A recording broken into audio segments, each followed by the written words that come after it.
បាទសូមជម្រាបសួរប្រិយមិត្តនៅក្នុងបណ្ដាញសង្គមទាំងអស់ជាទីគោរពនិងស្រឡាញ់អំពីខ្ញុំបាទថ្ងៃនេះដែរសូមបង្ហាញនៃទឹកជ្រោះមួយកន្លែងស្ថិតនៅលើភ្នំគូលែនបាទគឺទឹកនេះគឺថ្លាល្អណាស់បងបាទទឹកនេះគឺត្រជាក់គួរឲ្យយើងចង់លេងនិងកម្សាន្ត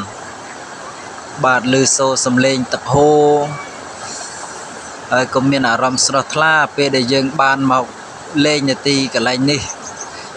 មានឈ្មោះថារមណីយដ្ឋានទឹកធ្លាក់ភ្នំគូលែនបាទសូមអរគុណបងដែលបានទស្សនាវីដេអូបងអូនពីដើមដល់ចប់សូមឲ្យបងទទួលបាននូវសំណាងល្អសុខសុវត្ថិភាពគ្រប់ក្រុមគ្រួសារ